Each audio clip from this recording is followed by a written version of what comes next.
I'm Mary with Everything Mary, and I'm so glad you could join me today on Crochet Soiree, where I'll be showing you how to crochet this beautiful necklace.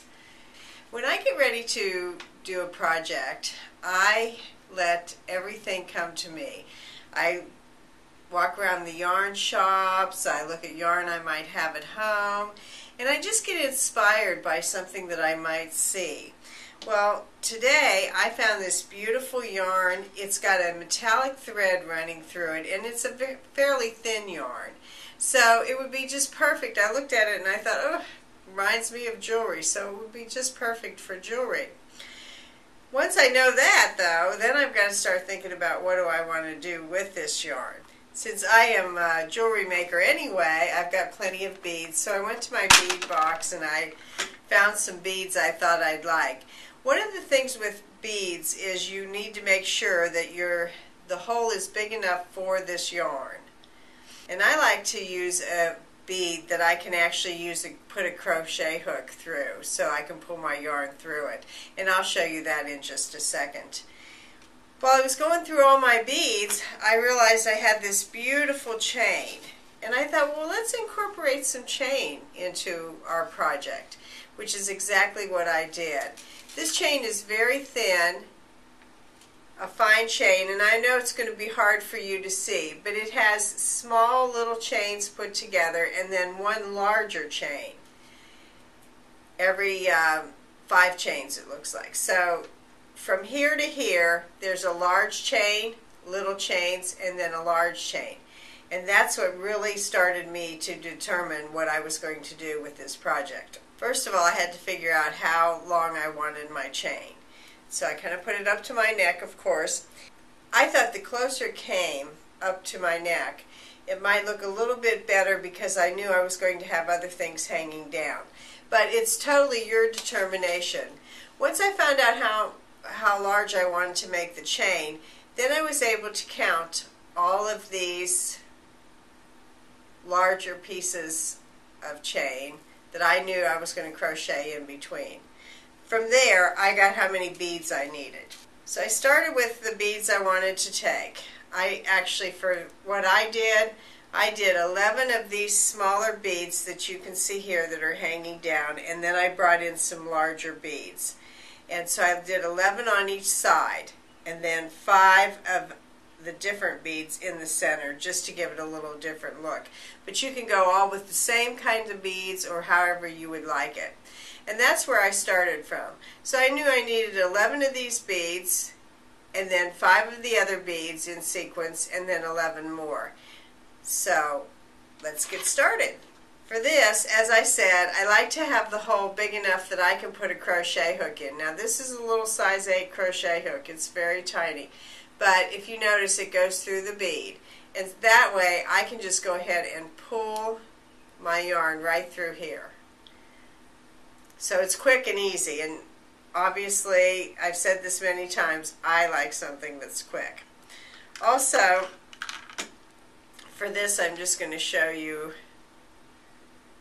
this bead here. It's not a bead that's on here, but I just wanted to show you how I use a larger bead with this. So there you have, you're just stringing these beads through. I like even using this crochet hook. I can actually pick my beads up in the box and string them through.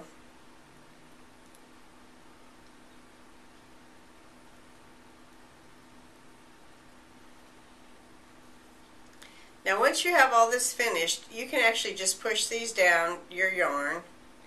Because our first row, we're not even going to worry about any beads. What we're going to do is we're going to make our little loop. We're going to come in. This crochet hook will fit through this larger chain. I'm just going to bring it through, and then I'm going to do a chain, a different chain than the silver chain. This is actually the crochet chains. And I'm going to just chain 8.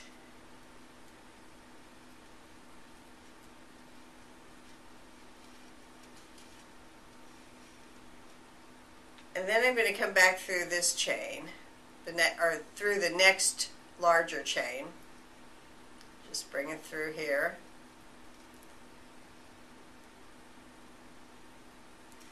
and chain 8 again.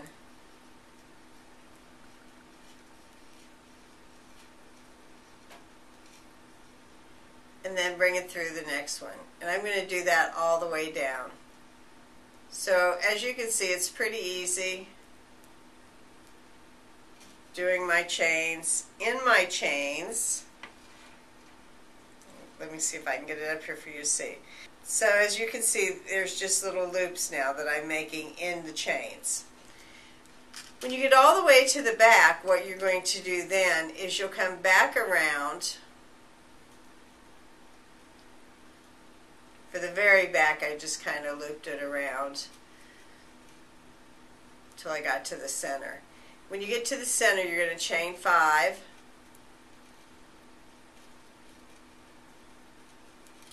And then you're going to start sliding up your beads. You've already got your beads counted out, and they're right if you're doing different kinds of beads. So you know from there you can just go from one to the next. And all I did, if you saw this, what I've done is I've pushed the bead up, and then I just come around it and just make my, that's falling off. I just bring the bead up to the end and come around it and just go through, and then do my 5 chains.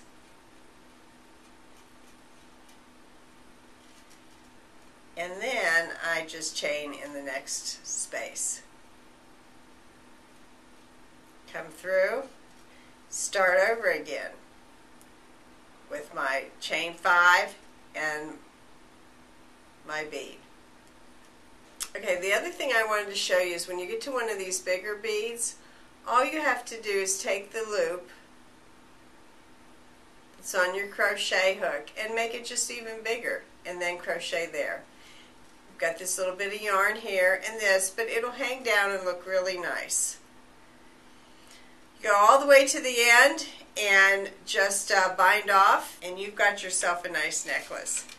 The other thing is you might want to put a little clasp on the back, which is what I have done to this necklace here. It's just really cute and something fun to wear, and you've crocheted it. Also though, you've added in your beads and your chain, and it's an easy, quick way to have a nice, beautiful necklace. So thank you so much for joining me, and I hope to see you again next time on Crochet Soiree.